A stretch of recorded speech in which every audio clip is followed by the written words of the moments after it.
તો માવઠું, ગરમી, આંધી અને વાવાઝોડા મે સુધીમાં મોસમ બદલતો રહેશે. જોરદાર મોડ. ગુજરાતના 4 નિષ્ણાંતોની આગાહી છે.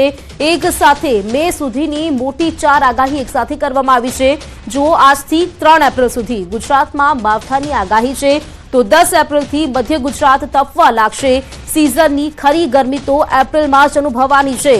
મે મહિનો આંધી, વંટોળ અને વાવાઝોડાનો રહી શકે.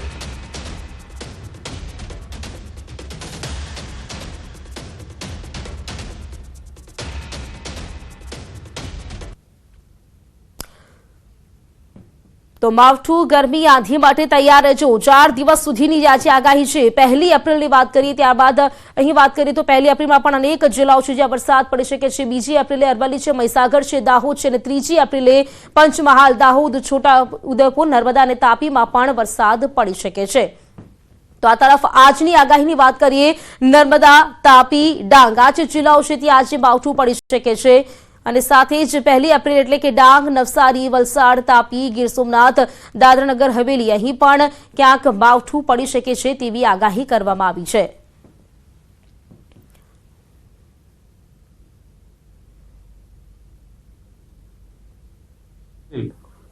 आपका rain with thunder shower, thunderstorm with lightning और जो विंड का स्पीड रहेगा 30 to 40 किलोमीटर प्रति घंटा में विंड स्पीड रहेगा. 31 માર્ચથી ગુજરાતના હવામાનમાં પલટો આવવાનું ચાલુ થઈ જશે અને હવામાનમાં પલટો આવશે એટલે સૌપ્રથમ પલટો છે એ દક્ષિણ ગુજરાત એટલે સુરત, વલસાડ, વાપી, નવસારી ત્યાંથી ચાલુ થશે. 31 તારીખે દક્ષિણ ગુજરાતમાં હવામાનમાં પલટો આવશે.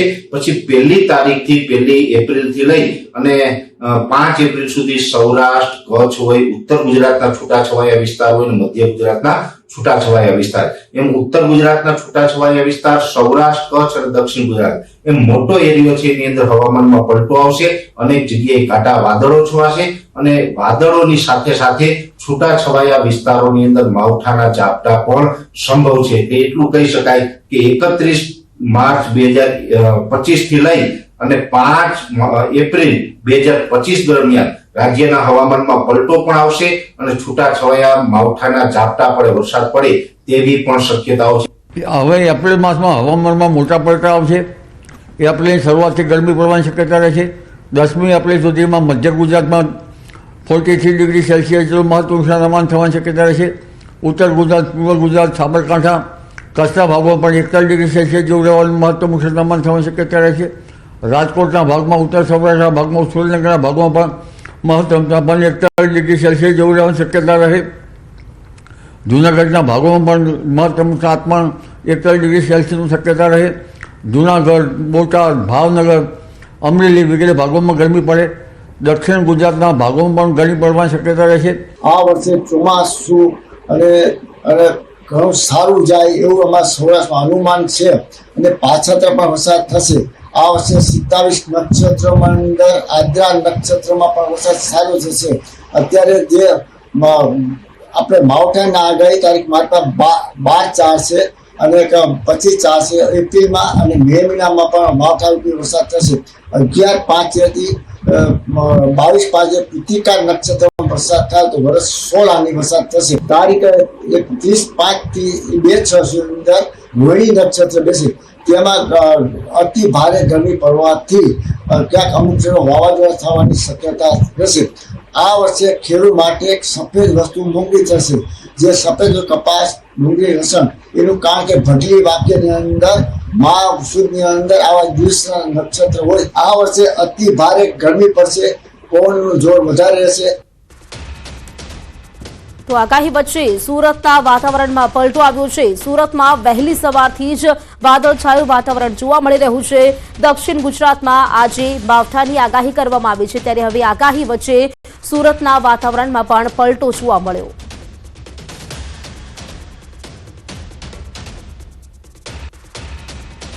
ઉનાળાની ગરમીની શરૂઆત થતાની સાથે જ ધગધગતા તાપમાં લોકો પરેશાન છે. તે વચ્ચે હવામાન વિભાગમાં દ્વારા આગાહી કરવામાં આવી છે અને હવામાન વિભાગની આગાહી વચ્ચે દક્ષિણ ગુજરાતમાં ભરૂચ હોય, અંકલેશ્વર હોય, સુરત, નવસારી, આહવા, ડાંગ, દમણ અને દાદરાનગર હવેલી સહિતના વિસ્તારોમાં વાતાવરણમાં પલટો આવ્યો છે અને ખાસ કરી વહેલી સવારથી વાદળછાયું વાતાવરણ જોવા મળી રહ્યું છે. ખાસ કરીને હવામાન વિભાગની જે રીતે આગાહી છે કે દક્ષિણ ગુજરાતમાં કમોસમી વરસાદની આગાહી કરવામાં આવી છે, તેને લઈને દક્ષિણ ગુજરાતના ખેડૂતોમાં ચિંતાનું મોજું ફરી વળ્યું છે. કારણ કે એક બાજુ ડાંગરનો પાક તૈયાર થઈ ગયો છે, ત્યારે બીજી બાજુ દક્ષિણ ગુજરાતમાં ચીકુ અને કેરી કે જે બાગાયતી પાકોનું સૌથી મોટું સેન્ટર છે, આ કમોસમી વાતાવરણને લઈ જો વરસાદ થાય છે તો આ પાકોને મોટા પ્રમાણમાં નુકસાનની ભીતિ સેવાઈ રહી છે. ખાસ કરીને ચોક્કસ વાતાવરણમાં પલટા સાથે વાદળછાયા વાતાવરણને લઈને લોકોને ગરમીથી રાહત તો મળી છે. સાથે સાથે દક્ષિણ ગુજરાતના ખેડૂતોમાં ચિંતા છે કે જો કમોસમી વરસાદ થાય તો ડાંગરનો પાક સાથે બાગાયતી પાકને મોટા પ્રમાણમાં નુકસાનની ભીતિ સેવાઈ રહી છે. પણ સામાન્ય વ્યક્તિને ગરમીમાં ચોક્કસપણે એક દિવસની રાહત મળી હોય તેમ કહી શકાય છે. જે પ્રકારે વાતાવરણમાં પલટો આવ્યો છે, દક્ષિણ ગુજરાતથી નીચેના વિસ્તારોમાં કેટલીક જગ્યા પર કમોસમી વરસાદ થયો છે, ત્યારે દક્ષિણ ગુજરાતમાં ભરૂચથી લઈ વાપી સુધી અને દાદરાનગર હવેલીથી લઈ દમણ તમામ જગ્યા પર વહેલી સવારથી વાદળછાયા વાતાવરણ વચ્ચે કમોસમી વરસાદની આગાહી છે, જેને લઈને લોકોને ગરમીમાં રાહત મળી છે, પણ ખેડૂતોની ચિંતામાં વધારો જોવા મળી રહ્યો છે. કેમેરામેન જીગર ગુગલ સાથે કીર્તેશ પટેલ, ન્યૂઝ 18 ગુજરાતી, સુરત. તો દક્ષિણ ગુજરાતમાં જે માવઠાની આગાહી કરવામાં આવી છે તેની વચ્ચે સુરતમાં વહેલી સવારથી જ વાતાવરણમાં પલટો જોવા મળ્યો.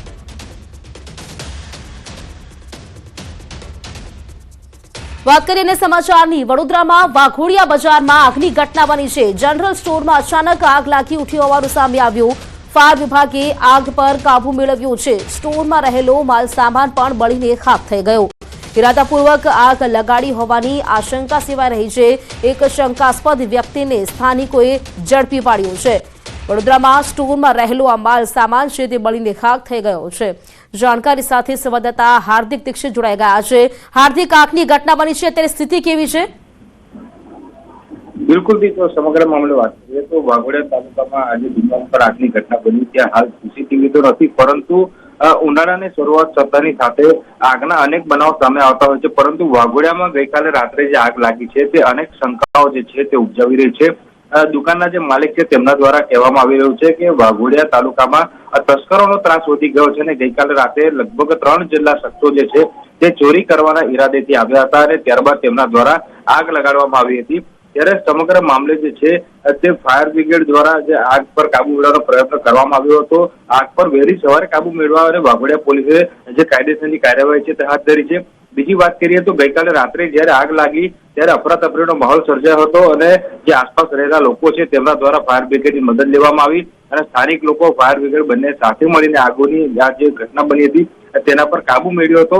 એક શંકાસ્પદ ઇસમ જે છે તે લોકોને મળી આવ્યો છે, જેથી લોકો ત્યારે પકડીને પોલીસને સોંપ્યો છે. ત્યારે પોલીસ દ્વારા જે અજાણ્યો ઇસમ છે તેની શોધખોળ જે છે તે પૂછપરછ જે છે તે કરવામાં આવી રહી છે અને અન્ય જે 2 ફરાર ઇસમો છે તેમની પર શોધખોળ જે છે તે કરવામાં આવી રહી છે. બિલકુલ હાર્દિક, આભાર આપની જાણકારી માટે.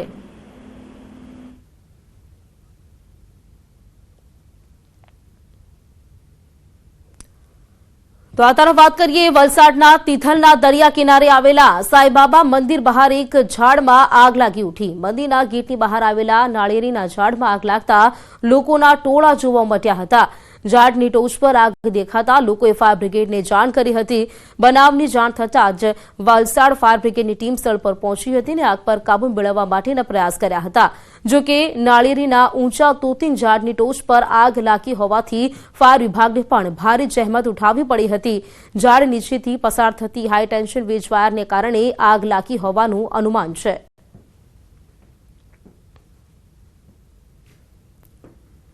આ તરફ થરાદ નગરપાલિકા વિસ્તારમાં કાચા મકાનમાં આગ લાગી ઉઠી. અગમ્ય કારણોસર કાચા મકાનમાં આગ લાગતા અફરાતફરી મચી ગઈ હતી. ભલાભાઈ માચીરાણાના ઘરમાં આગ લાગતા ઘર વખરી બળીને ખાખ થઈ ગઈ. થરાદ ફાયર ફાઈટર ઘટના સ્થળે પહોંચી આગ પર કાબુ મેળવ્યો છે. કાચા મકાનમાં લાગેલી આગની ઘટનામાં જાનહાનિ થતા ટળી છે. હિંમતનગરના કાંકડોલ ગામના ઘઉંના ખેતરમાં આગ લાગી ઉઠી. તૈયાર ઘઉંના ખેતરમાં આગ લાગતા અફરાતફરી મચી ગઈ હતી. ખેતરમાં પસાર થતી વીજ લાઇનમાંથી તણખલા ઝરતા આગ લાગી હતી. આજુબાજુ લોકોએ આગ પર કાબુ મેળવવાનો પ્રયાસ કર્યો હતો. પવનને લઈને આગ વિકરાળ બનતા થોડી જ ક્ષણોમાં ઘઉંનો ઊભો પાક બળીને ખાખ થઈ ગયો. તો હિંમતનગરમાં પણ ઘઉંના ખેતરમાં આગ લાગી હોવાની ઘટના સામે આવી છે. ખેતરમાં આગ લાગતા અફરાતફરીનો માહોલ સર્જાયો હતો. લોકોના ટોળા ઉમટ્યા હતા. જોકે ત્યારબાદ